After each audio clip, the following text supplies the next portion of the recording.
Selamat sore, ya, mari kita akan sama-sama belajar kebenaran firman Tuhan. Ya, kita akan baca di 2 Timotius 2 ayat 1 sampai ayat yang ke-6.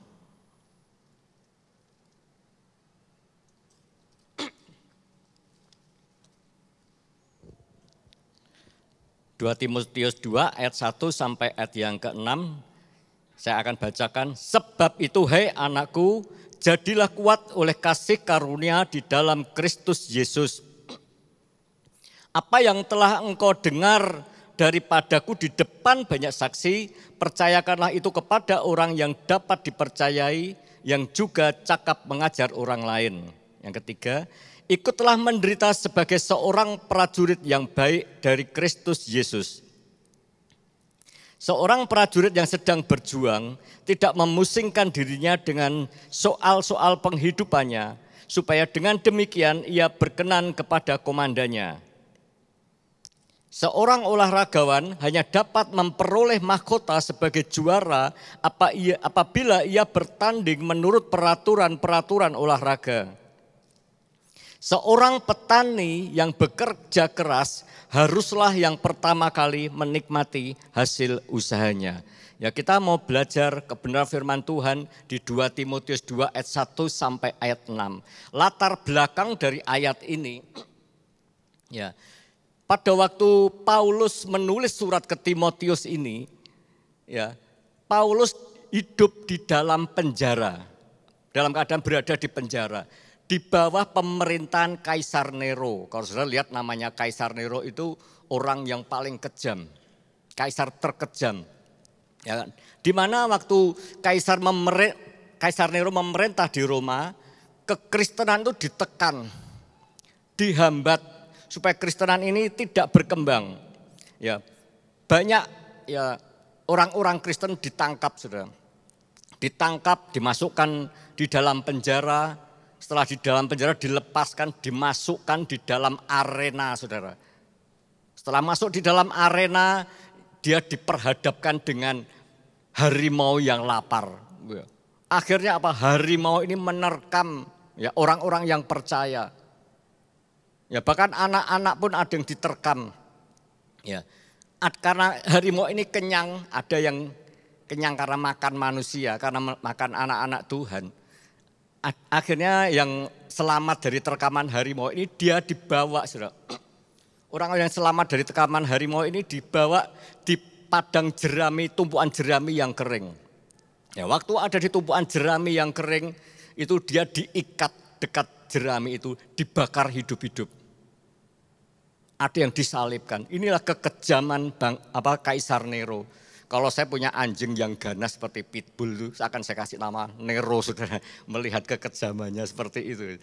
Ya, saya itu sebetulnya pengen punya anjing itu bukan anjing yang besar-besar itu, saudara. Tapi anak-anak tidak setuju, saudara. Ya, saya juga mau belajar, ya, sore hari ini dari latar belakang itu. Melihat latar belakang daripada pelayanan Timotius, Paulus. Paulus melihat bahwa saatnya ini sudah akan selesai. Ya. Kematiannya sudah dekat, saudara. Makanya Rasul Paulus ini menulis pesan kepada Timotius. Ayat yang 1 Timotius 2 ayat yang 1 dikatakan, sebab itu, hei anakku, jadilah kuat oleh kasih karunia di dalam Kristus Yesus. Paulus memberikan pesan kepada Timotius, kuatlah. Karena apa? Kasih karunia yang menguatkan kamu sekalipun di depan ya ada ancaman. Ya, banyak orang Kristen ditangkap, nggak usah takut. Karena apa? Paulus sebentar lagi waktunya sudah sangat dekat. Dia menyediakan kematian sudah dekat. Dia memberikan tongkat estafet pelayanannya kepada Timotius. Makanya Timotius dimotivasi supaya tetap kuat, jangan takut menghadapi situasi apapun. Karena Timotius ini bukan orang punya tipe seperti Paulus. Timotius ini ada seorang yang pemalu. Ya, dia ada seorang yang pemalu. Dibandingkan dengan Paulus itu berbeda jauh.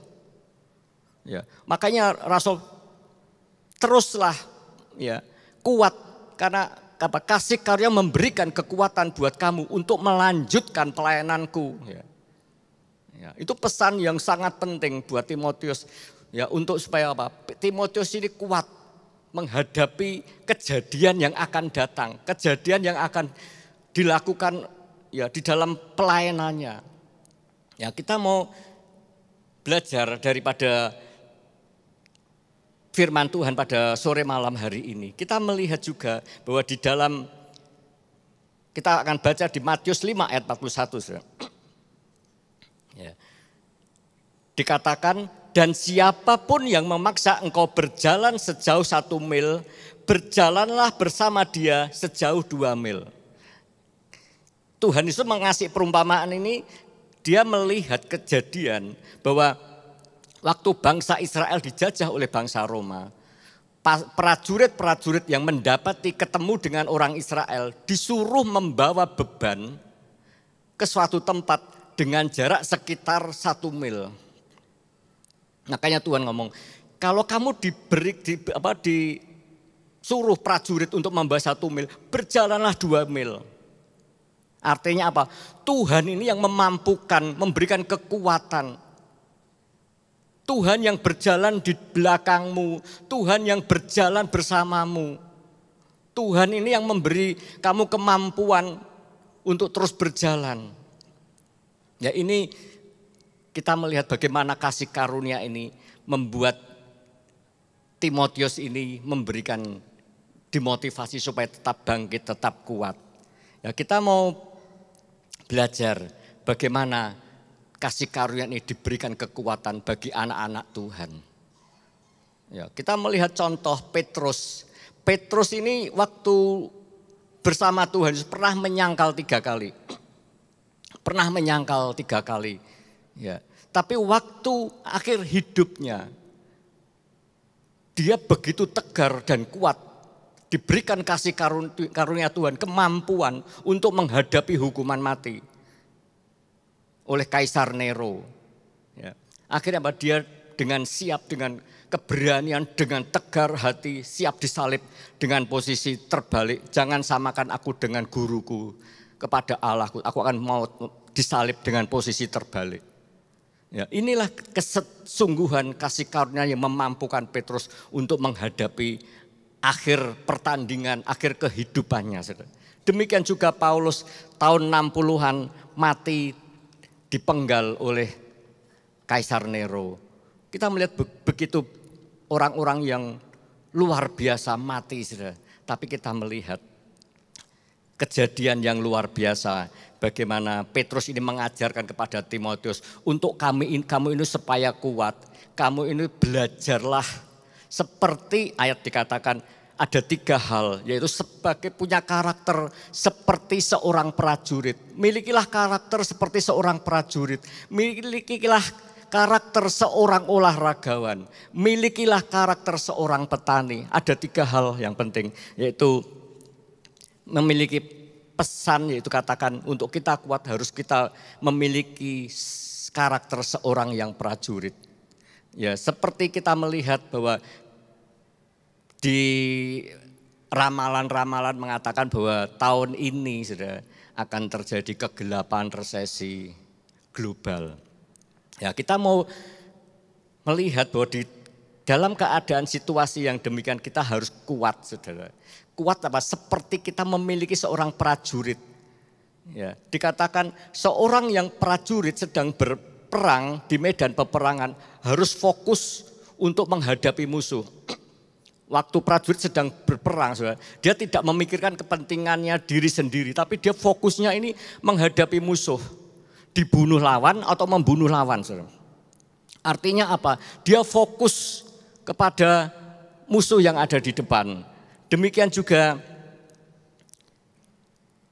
kita lihat keadaannya demikian, fokus untuk mengalahkan musuh, dan musuh yang terbesar dalam hidup kita yaitu apa? Diri kita sendiri. Musuh terbesar, monster terbesar adalah diri kita sendiri. Kita harus belajar untuk memiliki penguasaan diri, untuk mengendalikan diri, keinginan hawa nafsu, iri hati, kepentingan diri sendiri. Kita harus belajar berjuang untuk menguasai kedagingan kita, untuk mengalahkan segala hawa nafsu yang ada di diri kita, yaitu kepentingan diri sendiri. Ya, salah satu ya ini kalau kita melihat resesi global ini terjadi apa enggak, itu kita harus belajar untuk bersiap-siap. Enggak terjadi, puji Tuhan. Jadi pun kita sudah siap, saudara. Ya, kita mau belajar bagaimana untuk untuk cara yang terpenting untuk menanggulangi resesi, yaitu adalah meminimalisir pengeluaran dan hutang. Ini yang terpenting. Meminimalisir pengeluaran dan hutang. Kalau dari kita mungkin ekonomi mapan, tabungan di bank banyak, itu enggak masalah. Tapi bagi yang ekonominya sedang masalah ekonomi, kita mau belajar untuk hidup hemat. Hidup hemat, ya hidup hemat itu banyak hal, saudara, seperti makan hemat. Kalau di Blora ini makan hemat banyak, saudara. Ya seperti saya pernah ya coba itu nasi pecel dengan kerupuk itu cuma 5.000, saudara. Sore itu nasi kucing, saudara. Ya bukan nasi makan, nasi kucing itu 3.000 sama tahu 5.000. Ya. Malamnya nasi bakar 5.000, 15.000, saudara. Itu makanan yang murah, saudara. Tapi kita juga makan bukan asupan seperti itu aja, saudara. Tapi kita juga perlu makanan yang bergizi yang lebih, saudara. Ya kadang-kala lah kita makan di resto kurma gitu sekali tempo, enggak masalah ya Bapak Ibu ya. Ya jangan sego pecel terus, saudara. Ya kita belajar bagaimana kita ini untuk meminimalisir pengeluaran. Ya. Meminimalisir pengeluaran itu banyak terjadi. Kita harus, kalau saya percaya Bapak Ibu yang tahu pengeluaran apa yang perlu dipangkas, pengeluaran apa yang perlu dikurangi. Ya kalau sekarang itu zamannya zaman online, saudara. Kita bisa belanja, enggak perlu di mall, di online itu bisa. Ya banyak ibu-ibu itu melihat, ya mungkin sepatu, tas itu bisa, saudara. Belanja sebentar dikirim, banyak bisa terjadi. Tapi kita mau belajar untuk meminimalisir pengeluaran yang tidak penting dikurangi. Yang kedua yaitu meminimalisir hutang. Ya kita sebagai orang percaya kita juga belajar, saudara. Kalau mungkin ada dikatakan kita harus punya penguasaan diri. Menguasai diri dari apa? Iri hati, keinginan, kepentingan diri sendiri, hawa nafsu. Kalau mungkin tetangga kita punya mobil baru atau motor baru, kita mulai iri hati, saudara. Iri hati, kita enggak mampu, diupayakan dengan berbagai cara, mungkin dengan kredit. Ini yang akan memperjerat kita, saudara. Jangan, kalau kita sudah berhutang, jangan ditambah hutang. Diperkecil kalau bisa dilunasi, saudara. Karena apa, saudara? Kalau ini terjadi benar-benar resesi, saudara, akan terjadi inflasi. Ya, untuk meredam inflasi itu perlu namanya menaikkan bunga supaya apa? Uang yang beredar di masyarakat berkurang, banyak orang yang menabung sehingga apa? Inflasi akan menurun. Ya, kita belajar untuk meminimalisir ya keuangan kita, pengeluaran kita supaya kita ini bisa menanggulangi segala sesuatu kalau mungkinan ini terjadi. Ini perlu kita berjaga-jaga, saudara. Ya, kita berjaga-jaga ya. Tetapi kita harus berjuang untuk mengalahkan keinginan tadi, saudara, iri hati tadi. Kita harus berjuang. Keinginan daging, keinginan mata itu banyak, saudara. Saudara mungkin lebih tahu ya, itu perlu dikuasai. Jangan kita membeli sesuatu yang tidak penting. Ya. Kita harus bijaksana dalam mengelola keuangan. Harus punya penguasaan diri. Kita harus berpadanan dengan apa yang ada pada kita miliki. Tidak perlu membandingkan dengan orang lain. Ya, kita harus tidak perlu membandingkan orang lain punya ini biarinlah, punya itu biarin. Dia rumahnya bagus biarin, saudara. Jangan membandingkan kita dengan orang lain. Jangan memaksakan diri merubah gaya hidup supaya dihargai orang, saudara. Jangan kadang-kadang kita ini merubah gaya hidup, pola hidup supaya orang melihat, wah itu hebat ya. Nggak usah perlu gitu ya. Kita mau belajar sebagai prajurit untuk berjuang mengalahkan kedagingan kita. Ini penting saudara, untuk kita ini supaya menjadi orang-orang yang kuat.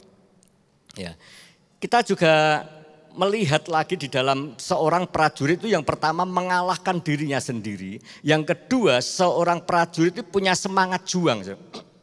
Punya semangat juang untuk terus maju atau inovatif. Ya. Jangan malas. Ya, dan berputus asa saat menghadapi masalah, mungkin PHK, aku di PHK cari lamaran kerja, nggak diterima orang, wis diam di rumah aja. Jangan saudara, kita harus berusaha berdoa pada Tuhan supaya Tuhan membukakan jalan-jalan yang baru. Tuhan membukakan ide-ide yang baru supaya kita ini diberikan kepekaan Tuhan, supaya kita ini dimampukan Tuhan, diberikan peluang yang terbaik. Satu saat saudara, satu contoh saudara, ada pabrik yang enggak terlalu besar, cukupan lah ya. Dia itu waktu sudah beroperasi, tiba-tiba terjadi peperangan. Waktu terjadi peperangan, pabriknya ini semuanya habis, porak-poranda. Tinggal dapur dan botol-botol kosong saudara. Waktu setelah peperangan selesai, sudah aman, pemilik perusahaan datang ke pabriknya. Dia melihat lokasi, dia melihat kok cuma hanya gudang, hanya dapur dan botol-botol kosong, juga tomat-tomat liar. Karena apa? Waktu sebelum terjadi peperangan ini tukang masaknya sering membuang biji tomat itu di sembarangan, dibuang di mana-mana sehingga banyak tumbuhan tomat-tomat liar, juga ada tomatnya. Waktu pemiliknya itu datang itu dia berdoa, Tuhan berikan aku hikmat, apa yang harus aku kerjakan. Dia berdoa kepada Tuhan. Waktu dia pada Tuhan dia diberikan hikmat. Buat tomat-tomat ini menjadi saus saudara. Akhirnya apa? Dia dengan botol-botol yang kosong dicuci, bersih. Tomat-tomat itu dimulai dijadikan saus tomat. Karena botolnya enggak banyak saudara, dia jual hanya ke tetangga gitu. Habis saudara. Dia mulai beli botol-botol, akhirnya semakin lama semakin banyak, semakin berkembang. Sehingga akhirnya apa? Menjadi perusahaan saus tomat terbesar saudara. Itulah Tuhan memberikan ide-ide yang baru, ide-ide yang luar biasa. Kita jangan pernah menyerah, jangan putus asa. Hadapi segala sesuatu dengan Tuhan, Tuhan pasti akan membukakan jalan. Contoh lagi saudara, saudara ingat negara Ethiopia. Kalau saudara lihat negara Ethiopia itu adalah negara termiskin. Negara termiskin. Kalau saya waktu ingat itu membayangkan tuh seperti anak-anak kecil yang busung lapar, yang kurus-kurus. Itulah gambaran Ethiopia. Ya, terjadi kekeringan, bahkan waktu pemerintahan itu dia minta bantuan ke negara-negara maju, minta sumbangan, ya diberikan bantuan dari luar negeri itu enggak sedikit. Kalau negara maju memberi sumbangan pasti jumlahnya itu jutaan dolar saudara. Itu dihitung itu sudah miliar lebih saudara. Itu negara-negara kalau nyumbang itu banyak. Bahkan Indonesia zaman pemerintahan Pak Soeharto waktu swasembada pangan, dia itu menyumbang beras ke Ethiopia itu jutaan ton saudara. Tapi waktu dia menyumbang ke Ethiopia, negara tetap miskin saudara. Tetap miskin, enggak tambah maju, ya tetap begitu sumbangannya, uangnya habis, ya melarat lagi, menjadi negara termiskin. Satu saat waktu terjadi pemerintahan, ganti pemerintahan, ya dia mulai diberikan hikmat, ya diberikan hikmat bagaimana caranya merubah tanah-tanah yang kering ini menjadi tanah-tanah yang subur ya. Bagaimana ya? Akhirnya apa? Dia datang ke pemerintahan Israel, minta bantuan ahli-ahli pertanian, ya minta bantuan juga ahli-ahli militer juga peralatannya supaya dikirimkan, supaya tanah-tanah yang kering, tanah-tanah yang tandus, padang gurun itu bisa dirubah. Akhirnya apa? Dikirimkanlah ahli-ahli pertanian, teknisi-teknisi, juga alat-alat pertanian yang canggih sehingga Ethiopia tahun 2010 berkembang dengan luar biasa. Waktu tahun 2010 tercatat Ethiopia ini menjadi negara ke-12 raksasa pertanian yang ke-12 di bawah Amerika Serikat. Indonesia memasuki peringkat 60, saudara. Ya, kita bayangkan Ethiopia, negara yang termiskin, itu bisa diubah Tuhan menjadi negara yang luar biasa. Itu karena apa? Kalau Tuhan berkenan dalam hidup saudara, Tuhan juga bisa merubah masalah saudara. Yang kering Tuhan bisa merubah tanah padang gurun menjadi taman Edennya Tuhan. Itulah kuasa Tuhan yang tidak terbatas. Itulah ahlinya Tuhan. Tuhan sanggup merubah padang gurun menjadi taman Edennya Tuhan. Ya, kita percaya bahwa Allah yang kita sembah itu Allah yang inovatif. Cuma bagian kita mau berkembang apa enggak, saudara.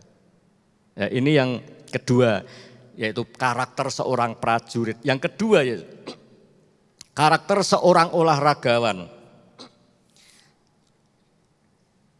Ayat yang kelima, seorang olahragawan hanya dapat memperoleh mahkota sebagai juara apabila ia bertanding menurut peraturan-peraturan olahraga. Ya. Seorang olahragawan bisa menjadi juara itu dibutuhkan latihan yang baik, ya, teratur, rutin, sungguh-sungguh, ya, supaya menjadi atlet yang berprestasi, atlet yang berjuang.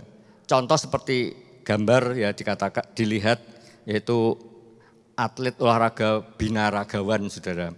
Ya, atlet olahraga binaragawan kalau saudara bisa lihat bisa membayangkan bodinya itu bagus ya, itu ada, saudara. Ini kalau seperti itu saya tadi berbincang dengan Israel, body seperti itu enggak sembarangan body, itu juara dunia, saudara, juara dunia binaragawan ya. Kalau binaragawan biasa ya tubuhnya enggak seperti itu, saudara. Tapi kita mau belajar daripada seorang olahragawan. Seorang olahragawan seperti binaraga itu dia bisa terbentuk otot-otot, jangan dihapus dulu ya tadi binaragawan tadi ya. Itu bisa membentuk otot-otot yang bagus ya, ini besar, ini semua, itu bukan terus tumbuh seperti itu, tapi perlu latihan, saudara. Fitness, mengangkat beban-beban yang berat. Semakin banyak beban berat, itu semakin terbentuk otot, saudara. Ya, ototnya semakin berkembang dengan baik. Ya, demikian juga dengan hal kerohanian. Semakin berat masalah kita, semakin membuat otot rohani kita, iman kita itu semakin kuat, saudara. Makanya kalau saudara sedang menghadapi masalah, jangan lari, hadapi, sehingga membuat iman saudara dan saya kuat. Saya berdiri sini bukan iman saya kuat, enggak, saudara, juga terus belajar.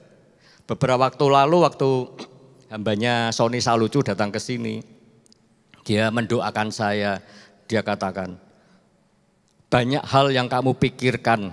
Benar, saudara, saya itu masalah saya juga banyak, saudara. Tapi dia katakan, tapi aku akan menguraikan, Tuhan akan menguraikan masalahmu satu persatu. Saya percaya Tuhan, dan tahun 2023 ini, bulan 4, saudara, ada sesuatu yang besar terlepas dalam hidup saya tuh. Tuhan sedang menguraikan masalah saya satu persatu. Saya amin, saya percaya, saudara. Dan itu terjadi, tidak semua, tapi satu persatu Tuhan mulai lepaskan. Ya, kita mau belajar, kalau Tuhan izinkan masalah dalam hidup kita, itu sedang melatih iman kita untuk kita ini semakin kuat, saudara. Semakin kita ini menjadi iman yang kuat. Ya, saya waktu masih kuliah, saudara, saya punya angan-angan punya body, tapi tidak seperti itu terlalu besar, saudara. Ya ada agak besar, berotot sedikit lah. Waktu saya masih kuliah itu, saya sempat latihan fitness, kalau mungkin yang ada orang Malang di Kalosa, saudara, mungkin yang di Malang pernah, itu di Kalosa, itu tidak terlalu mahal, murah, saudara, latihannya. Saya latihan sampai 6 bulan, saudara. Begitu latihan sampai 6 bulan, saudara, saya tanya pelatihnya, instrukturnya, loh Mas, ini kok saya sudah latihan 6 bulan kok enggak berkembang ya? Oh, kalau berkembang ini harus ada nutrisi-nutrisi, vitamin-vitamin yang mendukung supaya bodimu bisa bertumbuh. Ya. Harganya berapa disebutkan? Wah Mas, wong aku anak kos-kosan ya gak mampu beli vitaminnya. Akhirnya saya teruskan, saudara, sehingga badan tetap kurus kerempeng seperti saat ini. Ya, kita mau belajar ya. bahwa untuk menjadi kita iman yang kuat itu perlu nutrisi saudara, vitamin-vitamin, yaitu apa? Firman Tuhan. Kita perlu firman Tuhan saudara. Seperti kalau kita baca di Yosua 1 ayat 8 saudara, dikatakan, janganlah engkau lupa memperkatakan kitab Taurat ini, tetapi renungkan itu siang dan malam, supaya engkau bertindak hati-hati sesuai dengan segala sesuatu yang tertulis di dalamnya. Sebab dengan demikian perjalananmu akan berhasil dan engkau akan beruntung. Yang di garis merah besar itu yang penting saudara. Jangan engkau lupa memperkatakan kitab. Jangan engkau lupa, karena kebiasaan aktivitas kita sehingga kita ini seringkali lupa saudara baca firman Tuhan. Kita abaikan karena kesibukan masalah. Juga ya terkadang Facebook, ya YouTube, berita-berita dari YouTube, Google, ya juga yang lainnya membuat kita ini enggak suka saudara, lebih suka itu. Waktu kita bangun pagi bukan buka itu tapi buka berita-berita di Facebook, di YouTube, di Instagram, kita baca itu semua saudara, kita lihat. Ya. Sehingga kita ini terkadang seringkali lupanya, banyak lupanya. Ya. Padahal itu penting saudara. Itu penting untuk membuat apa? Kita ini semakin kuat. Seperti ada nutrisi, vitamin, kekuatan, firman yang menguatkan kita saudara. Slide kita akan berikutnya yaitu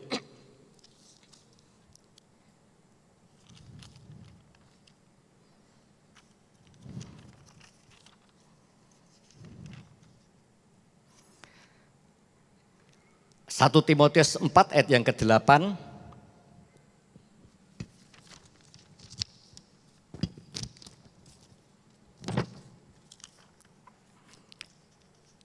Latihan badani terbatas gunanya, tetapi ibadah itu berguna di dalam segala hal karena mengandung janji baik untuk hidup ini maupun untuk hidup yang akan datang. Ya, latihan badani itu terbatas gunanya, saudara. Bukannya enggak berguna, saudara. Berguna, saudara. Ya, latihan badani berguna, saudara. Bermanfaat. Tapi kegunaannya terbatas, saudara. Terbatas sampai apa? Sampai kita hidup, saudara. Tapi ibadah itu tidak terbatas sampai kekal. Kalau saudara kejar itu kebayang kejar yang terbatas atau yang kekal saudara? Kekal ya, kita pasti kejar yang kekal. Tapi kebanyakan orang ngejar yang terbatas saudara. Ya, kalau kadang ada orang tidak bisa ibadah pagi, ditanyai kenapa? Saya olahraga dulu. Ya, saya tidak menghakimi saudara. Tapi kita mau belajar untuk kita ini kejar sesuatu yang tidak terbatas. Sesuatu ibadah yang bermanfaat dalam hidup kita. Terkadang waktu kemarin saya bicara dengan seseorang. Koh kamu olahraga apa? Saya enggak olahraga apa-apa di rumah aja. Gitu. Olahraga kok semakin tua. Banyak olahraga supaya sehat. Saya tersenyum aja. Nenek kamu olahraga apa? Saya beli alat fitness saudara, sekitar 40 jutaan saudara. Ya, dia beli, kalau yang di ini China, bikinan China, tapi kalau bikinan Eropa bisa ratusan juta dikatakan. Saya beli yang Cina aja. Ya, kalau kita sedang latihan badan yang terbatas saja kita sampai kejar buang uang yang banyak saudara. Apalagi yang hobi bisa sampai ratusan juta, barang yang Eropa bisa ratusan juta. Ya, kadang-kala kita mengejar sesuatu yang terbatas, tapi kita lupa ada sesuatu yang lebih esensi, lebih penting, ya, beribadah di dalam segala hal.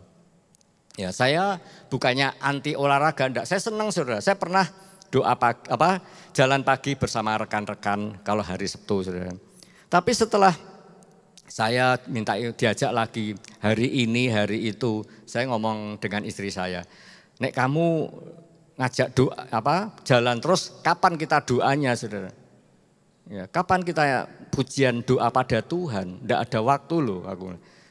Sore saudara, sore itu saya pulang kerja kadang sampai jam 3, jam 4. Sudah mau jalan-jalan sudah capek dulu saudara. Sehingga tidak ada kesempatan untuk olahraga.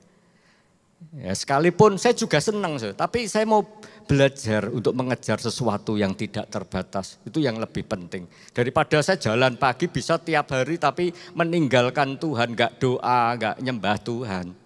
Saya gak apa-apalah nanti kalau cari hari lagi ya, hari lain mungkin sore kalau bisa lah kita sempatkan. Ada keseimbangan antara olahraga jasmani juga rohani. Jasmani kita kuat, rohaninya kita kuat. Amin saudara. Ya kita inginnya seperti itu ya, jasmani kita kuat, rohani kita kuat. Ya itu kerinduan setiap kita. Ya berikutnya saudara, bahwa kita dari hal yang ini saudara, kita tahu bahwa di dalam menghadapi segala sesuatu itu harus punya iman yang kuat. Kita melihat contoh Rasul Paulus. Rasul Paulus adalah orang yang melakukan beberapa hal ini saudara. Dia di dalam sebelum dia ini mengikut Tuhan, Paulus ini dididik oleh imam besar namanya Gamaliel. Dia adalah ahli Taurat yang luar biasa. Paulus diajarkan kitab dari Kejadian sampai diajarkan semua saudara. Diajari. Belajar dengan tekun. Dia bahkan menghidupi firman Tuhan. Di dalam hidupnya dia itu menghidupi firman Tuhan. Bahkan di dalam perjanjian baru dia menulis firman Tuhan. Bagian dari kehidupannya, bagian di dalam pelayanan. Bukan itu aja, di dalam pelayanannya dia itu juga mengalami banyak penderitaan, aniaya, karam kapal, disiksa, dipukul, didera. Digigit ular, dipenjara dengan kaki terpasung.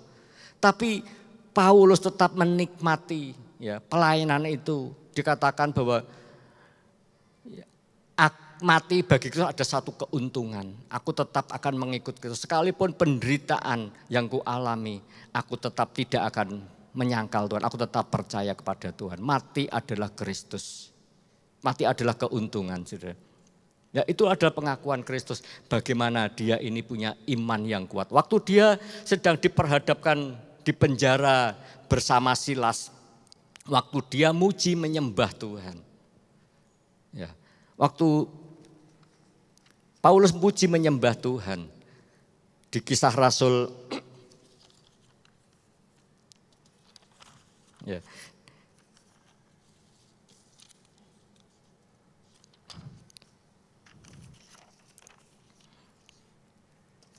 Ya di Kisah Rasul dia berceritakan bahwa waktu dia muji menyembah Tuhan, waktu dia muji menyembah Tuhan, orang-orang penjara mendengar. Bahkan waktu dia muji menyembah Tuhan, ada gempa bumi yang dahsyat sehingga sendi-sendi penjara, pintu-pintu terbuka. Ya itu ayatnya ya di Kisah Rasul 16 ayat 25 sampai 26 saya bacakan. Tetapi kira-kira tengah malam Paulus dan Silas berdoa menyanyikan pujian kepada Allah dan orang-orang hukuman lain mendengarkan mereka. Akan tetapi terjadilah gempa bumi yang hebat sehingga sendi-sendi penjara itu goyah dan seketika itu juga terbukalah semua pintu dan terlepaslah belenggu mereka semua.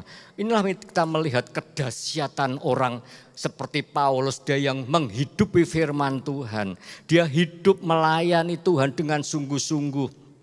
Beban pelayanan yang ada, dia tidak kecewa dengan Tuhan. Waktu dia muji menyembah Tuhan, ada hadirat Allah yang luar biasa. Sendi-sendi penjara menjadi terbuka. Ya. Itu adalah keajaiban dari pujian penyembahan. Ya. Kita mau belajar bagaimana orang-orang di dalam Alkitab punya iman yang kuat. Ya, di dalam Yakobus 5 ayat 17.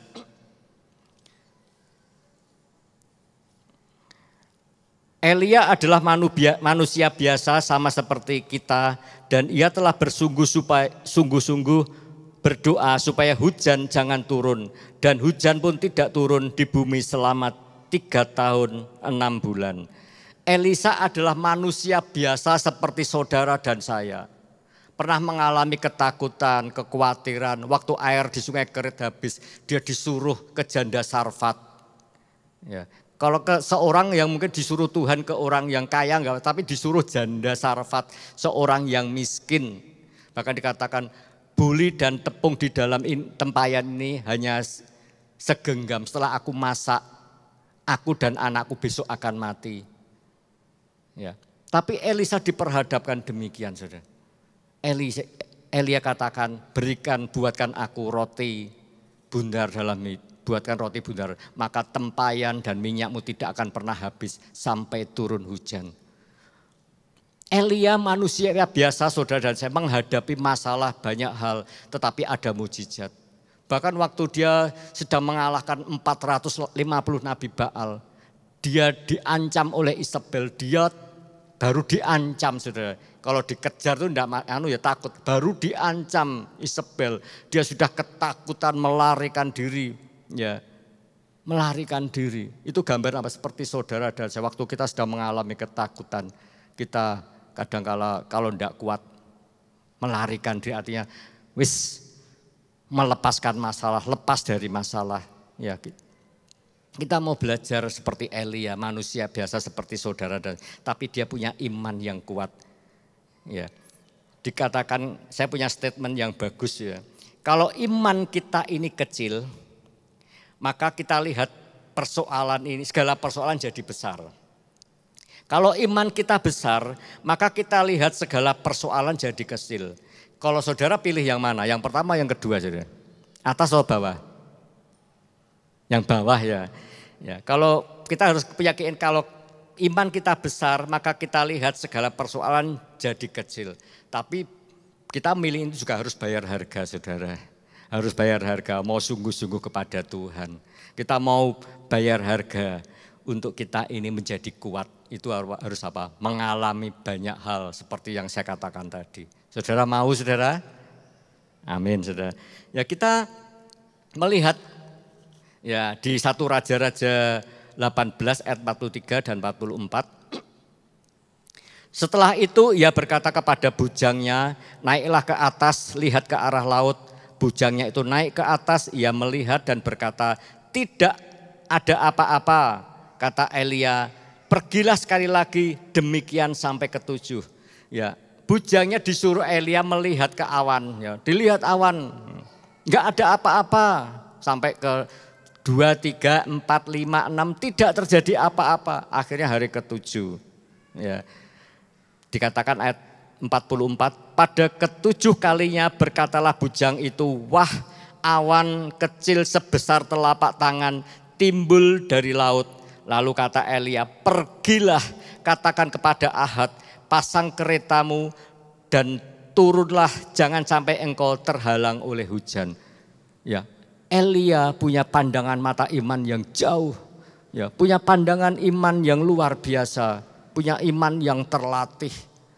Sekalipun itu iman dikatakan awan segenggaman tangan, tapi dia punya iman akan terjadi hujan dan hujan akan turun, saudara. Ya. Ini Elia punya iman yang kuat. Contoh lagi, saudara, di 2 Raja-Raja 6 ayat 11 sampai ayat yang ke-17.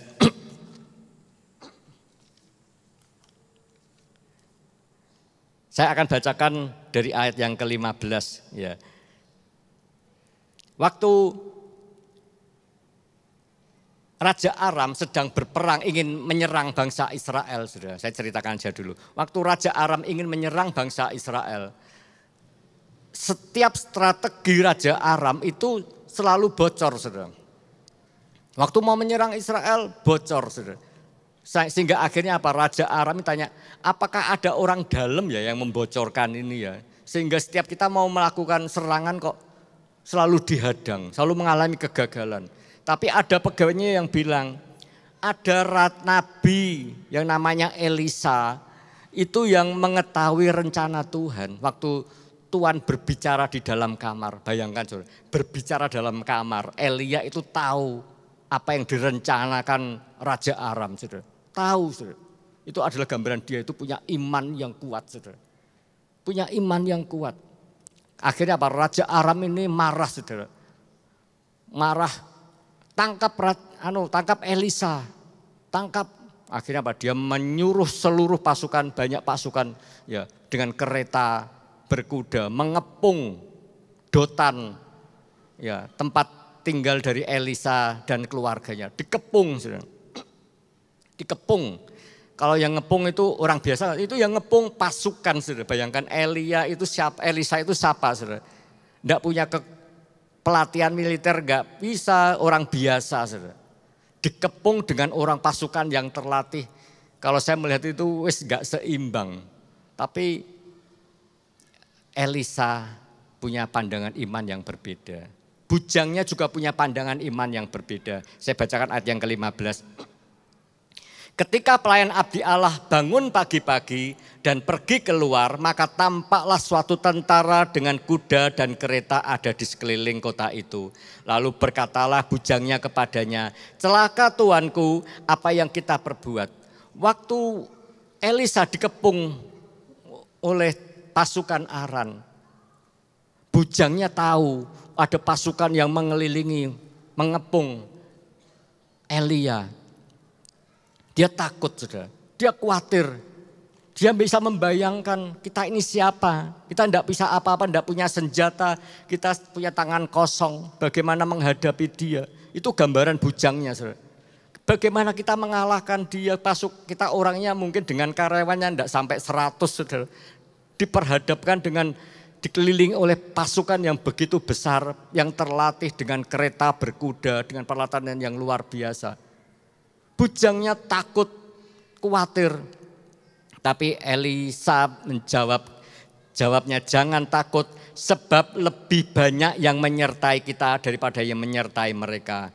Ayat ke-17, lalu berdoalah Elisa, ya Tuhan bukalah kiranya matanya supaya ia melihat. Tampaklah gunung itu penuh dengan kuda kereta berapi di sekeliling Elisa. Ada pasukan Tuhan yang besar sedang mengelilingi Elisa. Akhirnya dibukakan Elisa, bujangnya melihat ada pasukan Tuhan yang jauh lebih besar, jauh lebih hebat yang melindungi Elisa. Itulah Elisa punya pandangan mata yang luar biasa. Ya demikian juga kita, kalau saat ini kita sedang dikepung dengan masalah, dikepung oleh segala sesuatu, jangan takut saudara. Kita punya Tuhan yang ajaib, Tuhan yang akan berperang ganti kita. Tuhan yang akan menyelesaikan masalah buat saudara dan saya. Ya. Itulah yang kedua, yaitu seorang olahragawan yang membuat kita ini menjadi orang yang terlatih, orang supaya kita itu yang kuat. Yang ketiga, saudara, seorang petani. Seorang petani yang bekerja keras haruslah yang pertama menikmati hasil usahanya. Seorang petani dalam menjalankan usahanya itu memiliki perjalanan panjang untuk menghasilkan suatu panen. Ada proses awal dalam pemilihan bibit, pengolahan tanah, pemeliharaan, perawatan dari berbagai hama hingga akhirnya menuai. Ada untuk menunggu dalam hasil menuai. Di sini banyak petani-petani ya, mungkin lebih paham dari saya. Saya hanya baca. Melihat dari prosesnya ini panjang, butuh kerja keras di tengah terik matahari, ya, mengalami banyak proses yang enggak mudah, diserang hama tikus, ya, juga hama burung, ya, banyak hal terjadi untuk menjaga, ada banyak proses. Demikian juga dalam kehidupan kita. Kita seringkali untuk menikmati janji Tuhan, kita terkadang membutuhkan proses. Proses di dalam menantikan janji Tuhan itu enggak mudah, saudara. Ya, kita harus sabar menantikan janji Tuhan yang kita hadapi dengan proses yang ada. Ya. Satu contoh, ya, F.B. Meyer memberikan ilustrasi yang luar biasa. Ia membeli sepotong besi seharga 35.000. Waktu besi itu ditempa jadi pisau menjadi seharga 100.000. Ketika ditempa lagi jadi silet menjadi 280.000. Ditempa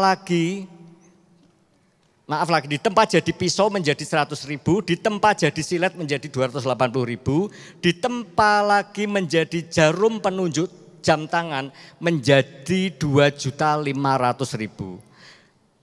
Ya, dari setiap tempaan pembentukan terhadap besi tersebut akan meningkatkan nilai jual. Demikian juga di dalam proses pembentukan kita. Kita sedang dalam proses pembentukan. Ya, kita semakin dibentuk, semakin kita banyak mengalami pembentukan tempat ujian, maka karakter mulia yang ada di dalam diri kita akan semakin terbentuk. Saya ulangi, semakin kita banyak mengalami pembentukan tempaan ujian, maka karakter mulia yang ada di dalam diri kita akan semakin terbentuk. Ya. Saya teringat waktu saya menyampaikan firman, saya pernah sampaikan, ya ada seorang penginjil, ya maaf saya ulangi lagi, waktu dalam menghadapi proses itu tidak mudah, saudara. Ada orang yang kuat, ada yang tidak kuat, saudara. Ya, kita melihat ada orang dalam menghadapi proses ini, wis gak usah Tuhan-Tuhanan. Contoh, saudara, Demas ini pernah melayani sama Paulus selama 5-7 tahun. Pernah dipenjara di Roma. Tapi beberapa waktu dia dibutuhkan oleh Paulus, Demas ini mengundurkan diri, lebih cinta kedagingan daripada melayani Tuhan. Ya, Demas ini meninggalkan pelayanannya untuk mengejar kedagingannya. Ya. Dan contoh lagi, saudara, ada seorang penginjil yang namanya David Flut. Saudara. Waktu di dalam penginjilannya dia pergi ke Zaire bersama seorang anak yang masih berumur 2 tahun dengan istrinya. Dia pergi ke Zaire, desa di Afrika sana. Waktu dia datang ke sana, saudara, dia itu tidak diperizinkan oleh penduduk di sana. Karena nanti kalau dia masuk ke sana, takutnya ini dewa-dewanya marah, saudara. Akhirnya apa? Dia hidup di pinggiran kota, di daerah yang terpencil. Tidak ada orang yang boleh menemui dia, terisolasi. Waktu dia dalam pelayanannya sudah berjalan sampai 6 bulan. Hanya satu orang yang dilayani, anak kecil, saudara, anak kecil yang menjajakan telur buat David Flut untuk kehidupannya. David Flut sering beli dan menginjili seorang anak kecil ini, ya, anak yang masih kecil diinjili. Ya. Beberapa waktu kemudian, saudara, setelah 6 bulan dia itu ingin, karena melihat bahwa di tempat ini terisolasi, dia merasa bahwa keadaan ekonominya semakin buruk, gizinya semakin buruk, dia ingin meninggalkan. Waktu berjalan 6 bulan, tapi dia tetap bertahan. Pada satu saat akhirnya istrinya yang sedang hamil, saudara, istrinya sedang hamil, kena nyamuk malaria, saudara. Sehingga dia itu kena sakit malaria dan dia ini karena terisolasi, tidak ada dokter yang merawat, dia mengobati seadanya dengan apa, mungkin dia berdoa, minta tumpang tangan buat Tuhan dalam kondisi hamil. Akhirnya waktu setelah berjalan, setelah dia melahirkan, anaknya sudah melahirkan setelah 6 hari, dia itu tetap melayani anak ini. Walaupun dalam kondisi sakit malaria, dia tetap menginjili anak kecil ini, saudara. Waktu setelah 6 hari setelah anaknya lahir, saudara, itu istrinya meninggal karena sakit malaria itu. Waktu istrinya meninggal, istrinya dimakamkan di dekat situ, saudara. Waktu di pemakaman istrinya, David menangis, teriak dengan keras, Tuhan, kenapa ini Tuhan izinkan terjadi? Aku sudah melayani Engkau loh Tuhan. Aku sudah tinggalkan pekerjaan, aku tinggalkan semua apa yang aku miliki untuk mengikuti Engkau Tuhan. Aku di daerah sini terpencil, tidak ada yang memberi aku apa-apa, terisolasi. Aku pun kalau melayani sia-sia Tuhan, hanya anak kecil.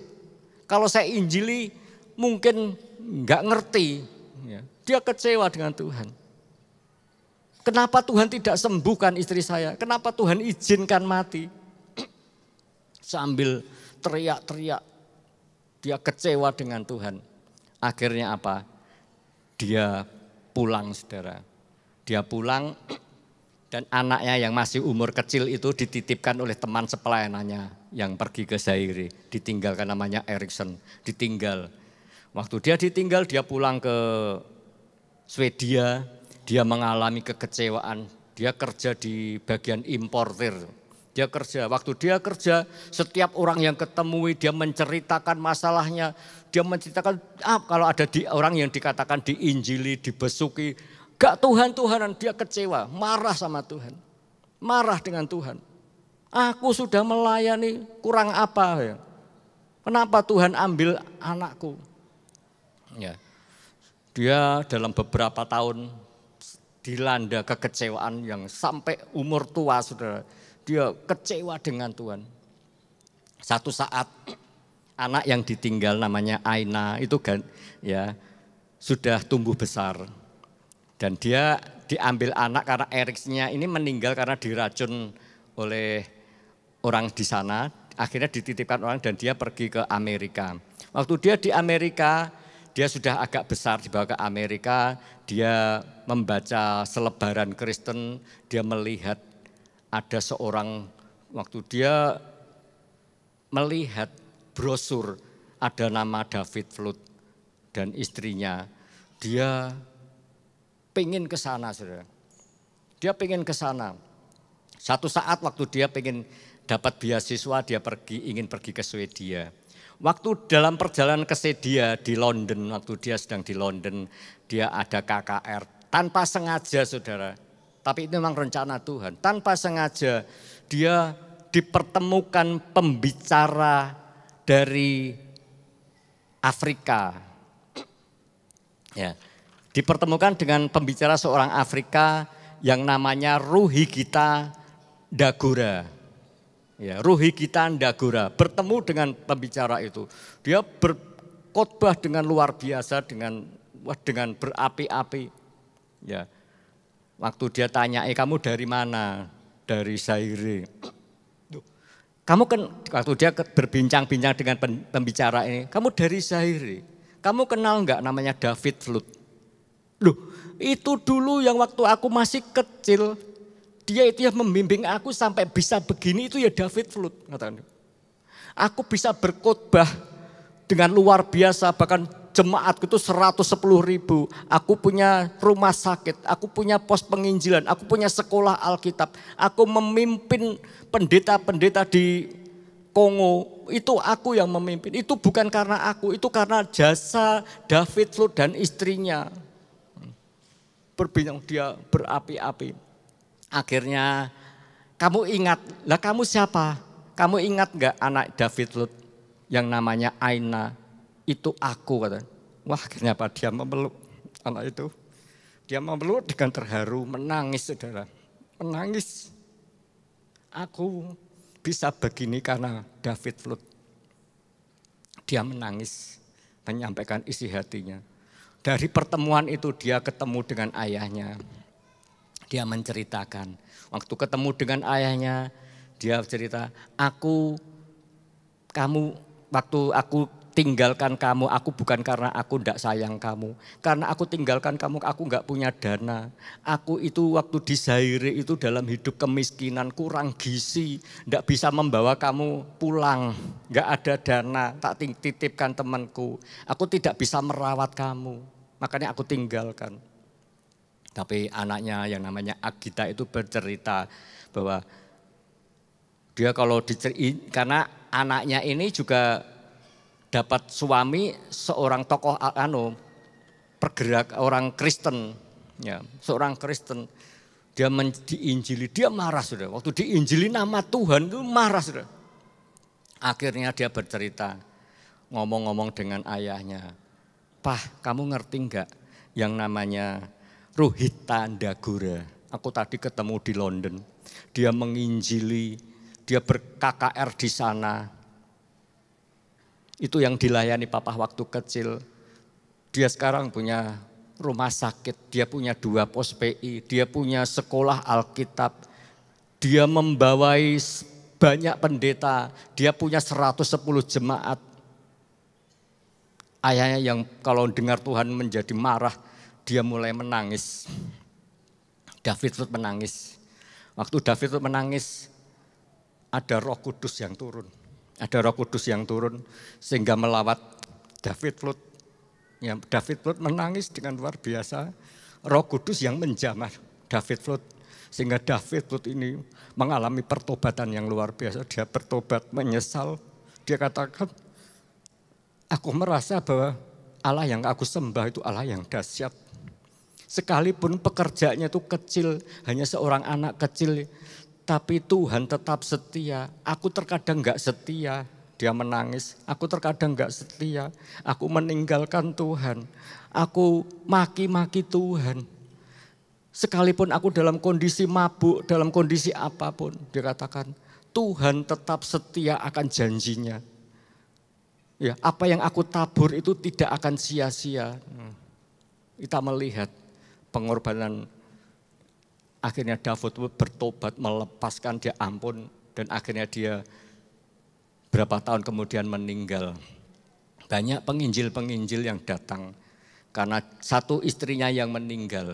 Zaire boleh dimenangkan Tuhan. Ada satu orang yang mati untuk Tuhan sehingga Zaire ini bangkit bagi Tuhan. Ya, kita melihat waktu kita sedang mengalami proses dalam Tuhan itu enggak mudah, saudara. Ada orang yang kecewa, ada yang meninggalkan Tuhan. Tapi ada orang yang kuat, tambah kuat juga ada, saudara. Contoh Musa, saudara.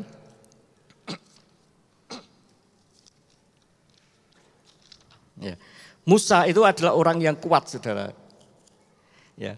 Musa waktu dia mengalami proses padang gurun itu selama 40 tahun.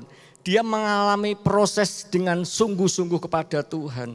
Dia tidak menggerutu, tidak kecewa pada Tuhan. Karena Musa dalam 40 tahun mengalami proses padang gurun, dia mendapatkan tongkat kuasa Allah di tangannya. Karena kesetiaannya. Yusuf yang mengalami proses pembentukan 13 tahun, keluar dengan cincin meterai di tangannya. Saya yakin juga Bapak Ibu, waktu kita mau bertahan mengalami proses kehidupan, saya percaya Bapak Ibu akan mengalami lompatan mujizat kuasa Allah di tangannya. Amin, saudara. Jangan takut mengalami proses, jangan meninggalkan Tuhan. Apapun yang kita alami, mungkin doa kita enggak dijawab Tuhan, alami dengan sungguh. Saya pernah, saudara, ini saya alami, saudara. Kalau enggak salah 13-14 tahun yang lalu. Saya ini sudah aktif, saudara, pelayanan di mana-mana. Waktu saya sedang berkhotbah di Kuwu, saudara, saya diperhadapkan dengan masalah yang sangat berat. Saya kok melayani Tuhan berat ya. Kok masalah ini yang terakhir ini sangat berat. Bahkan saya dengan istri saya rundingan. Ayo dilepaskan nih pelayanan kita ya kepada Tuhan. Diakennya diserah Pak Gembala waktu Pak Budiono masih hidup 13 tahun, enggak 14 tahun. Kalau saat ini Pak Budiono meninggalkan kita hampir 10 tahun ya. Saya 13-14 tahun sudah rundingan dengan istri saya. Aku sudah melayani Tuhan gak kuat, aku mau tak lepaskan, tak kembalikan pada Tuhan. Aku mau fokus menyelesaikan masalah saya. Tapi setelah saya berdoa, jangan kecewa, proses akan membentuk kamu semakin kuat. Akhirnya apa, saya tidak jadi ngomong dengan Bapak Gembala, Ibu Gembala. Saya tetap menjalankan proses sampai hari ini. Kalau saya sudah meninggalkan 13 yang tahun yang lalu, saya tidak bisa berkhotbah di sini, saudara. Ya, itu karena kemurahan Tuhan. Ya. Kita mau belajar hadapi segala suatu proses dengan kekuatan Tuhan. Memang enggak mudah, saudara. Tapi kita mau hadapi. Kalau kita sungguh-sungguh, pasti kita akan menjadi pemenang, kita akan menjadi keluar sebagai emas yang murni di hadapan Tuhan. Amin.